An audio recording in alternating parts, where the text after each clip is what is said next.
Welcome back to the Real Life Theology Podcast. Today we are kicking off a brand new series where Jeremy Bacon is going to talk to us about the Sermon on the Mount. In today's introductory episode, Jeremy Bacon is going to walk us through what our reaction is to the Sermon on the Mount, and he gives a personal testimony of how Jesus and his teachings have impacted his life and how it will impact yours. Now let's dive in. Welcome to Sermon on the Mount. I'm Jeremy Bacon, and the goal of this channel is to unpack little snippets of the Sermon on the Mount to try to help you hear what Jesus is saying to you. In fact, I want to focus on the idea of audience reaction to this sermon. If we really hear what Jesus is saying, it makes sense that our reaction should probably be about the same as the reaction of the people who were actually sitting on the hill in front of Jesus. There were birds, there were flowers. Jesus will literally point to them in the course of doing this sermon. It all sounds very serene. But when Jesus is done and the crowds head home, their reaction wasn't that a nice way to spend the afternoon? It is clear that their reaction is more extreme. But the English doesn't do a good job of conveying the intensity of it. Most English translations from Matthew 7:28 say that the crowds were amazed or astounded. So, yeah, it's a big deal. But neither of those English words really capture the violence of the word Matthew uses in this verse. The Greek word exaplesonta, it combines the words for to hit or strike with the word out. So it's the idea of hitting something out. The only English expressions I can think of that capture that are way too anachronistic. If we're going to talk about the Sermon on the Mount, where else would we start other than in the trenches of World War I? In World War I, for the first time, human beings were exposed to large-scale artillery bombardment. Now, anyone could have predicted the impact of an artillery shell physically on a human being. Obviously, that's going to be horrific.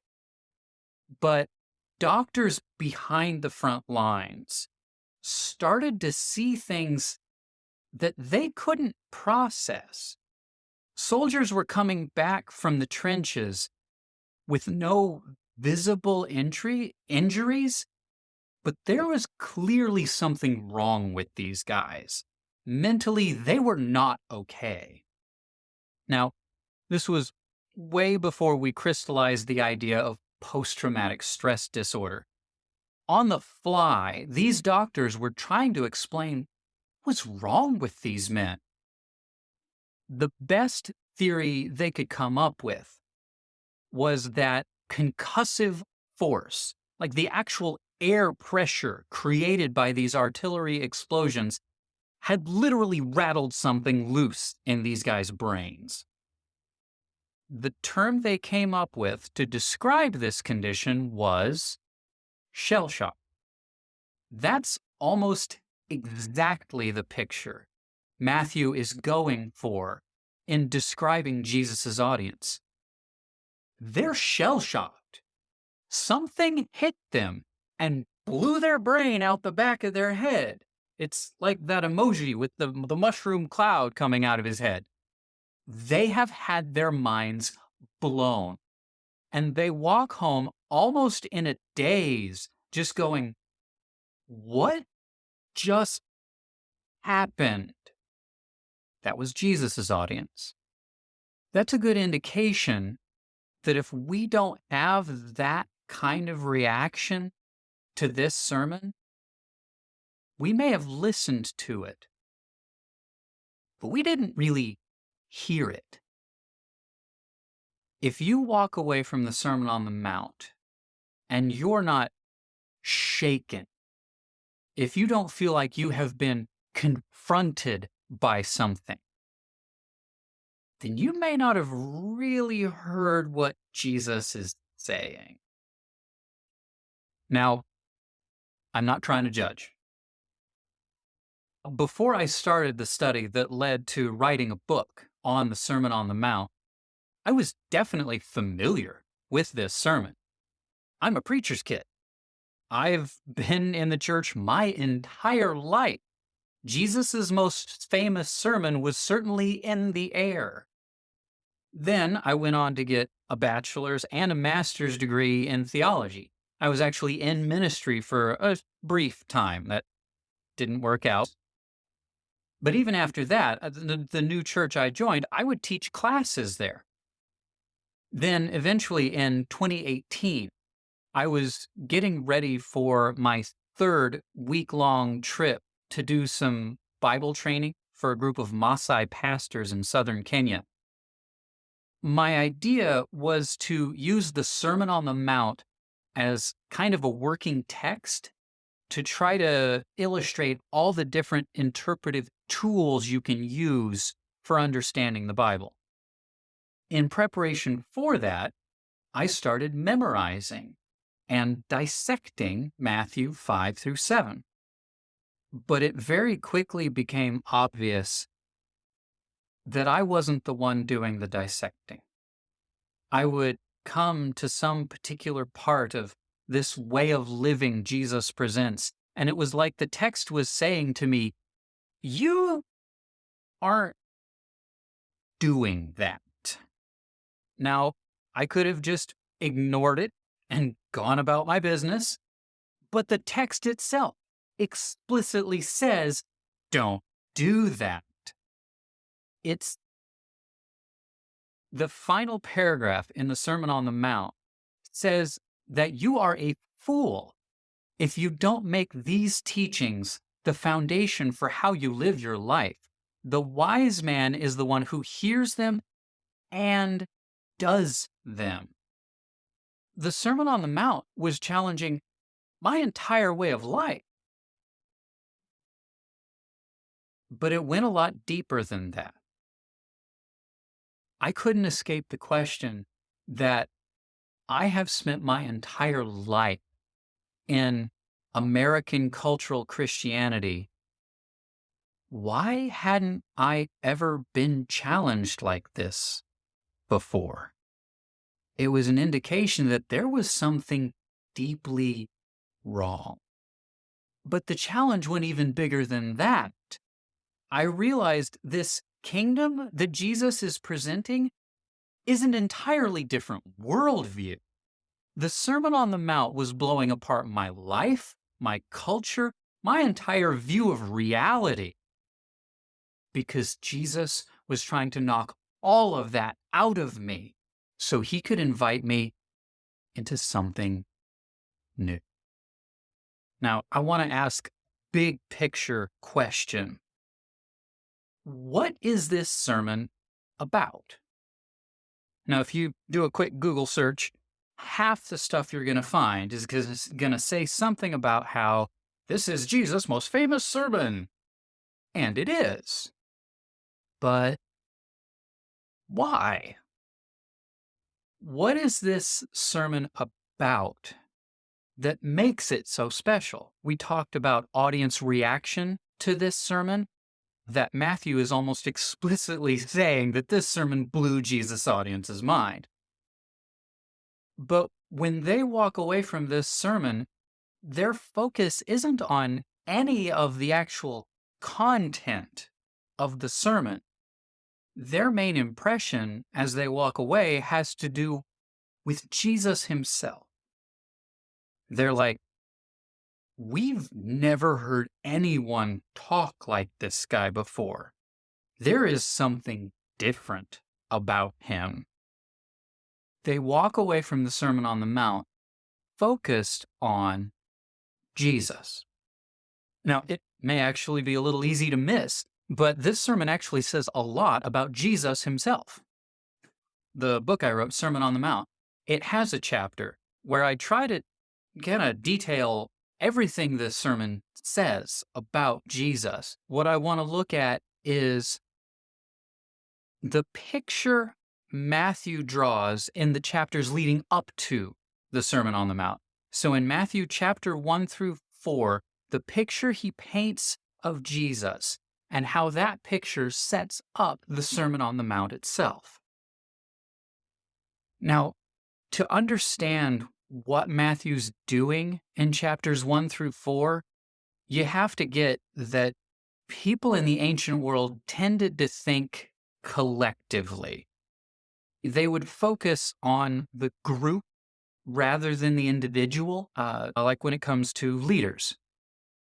They had this sense that a leader somehow embodies the entire group. I mean, in a sense, the leader is the people. So, give you an example. In the Old Testament sacrificial system, if the entire community sins, then the guilt offering they're supposed to bring is a bull. On the other hand, if the high priest sins, just one guy, he has to bring the exact same sacrifice as if the entire community sins. Why? Because as an anointed leader of God's people, he embodies the community. Well, if this is true for normal leaders, how much more so would it be true for the Messiah, the ultimate anointed leader of God's people? Chapter 1, verse 1, Matthew introduces Jesus as the Messiah. Then he spends the next 4 chapters emphasizing parallels between Jesus' life and the history of Israel. So, way back in Genesis, God promises to Abraham that his descendants will be as numerous as the stars in the sky. But his wife and his son Isaac's wife Rebekah are barren. Isaac prays for Rebekah, and she conceives Jacob and Esau. Jacob, of course, will have his name changed to Israel. So Israel himself is the miraculous child of a promise. Matthew chapter 1. Mary is a virgin, but she becomes pregnant by the Holy Spirit. So Jesus is also the miraculous child of a promise. At the end of Exodus, when Israel is an old man, there's a famine in the land, so he relocates his entire family, kids, grandkids, everyone, and Israel goes down to Egypt. Matthew chapter 2, because of the threat from Herod, Jesus goes down to Egypt. After some time in the book of Exodus, God sends Moses, and the Israelites come up out of Egypt. Later in Matthew 2, some time has passed, so Jesus comes up out of Egypt. Now, immediately after leaving Egypt, the Israelites go through the water of the Red Sea. In Matthew chapter 3, Jesus goes through the water of the Jordan River. For Israel, the next step after passing through the water is to go into the wilderness. In Matthew chapter 4, the very next verse after Jesus comes up out of the water, he goes into the wilderness. In these chapters, Matthew quotes a lot of prophecies from the Old Testament. Out of Egypt I have called my son.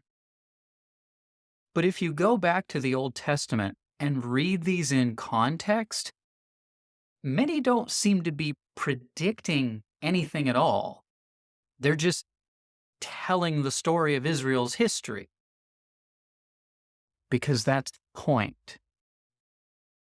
Matthew shows Jesus recapitulating the history of Israel because as Messiah, there is a sense in which he is Israel.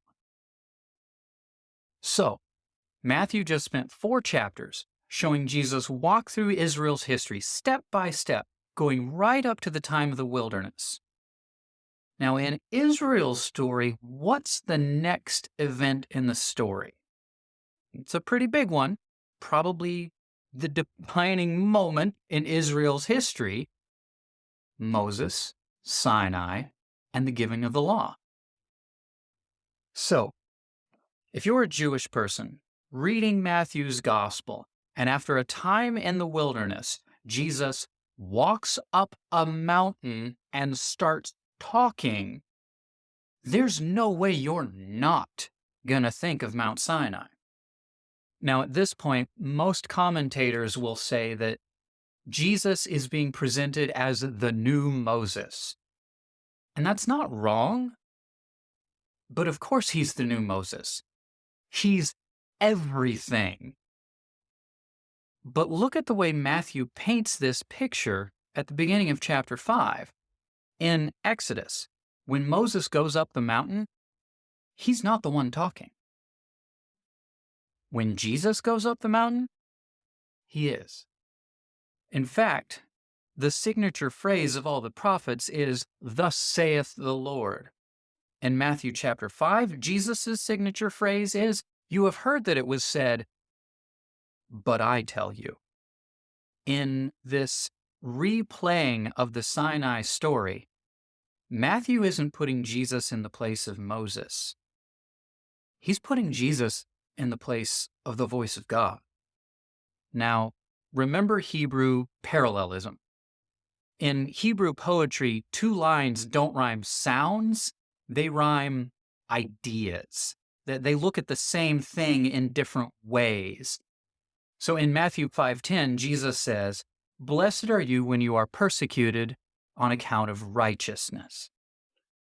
In the very next verse, he says, "Blessed are you when you are persecuted on account of me." Jesus is paralleled to righteousness itself. Now, there are a lot of great systems of thought out there, and I am all about finding common ground with the ethical systems of other religions. But at the end of the day, as Christians, our ethical system is not a list of rules. It is a person. Jesus' audience walks away from this sermon stunned because in these words, in this word, they just encountered the God of the universe. The most important thing about the Sermon on the Mount is not what it's about, but whom it is about. Because the Sermon on the Mount is, at its core, an invitation into the very heart of God. If you want to join us on this journey, hit subscribe, all that good stuff. If you don't want to wait, there's a link to where you can get the book I wrote on the Sermon on the Mount. It is a much more thorough walk through the sermon, not skipping anything. But only do that if you are ready to let Jesus challenge any and every area of your life. Because if you let him, he will. Because he wants to invite you to something new.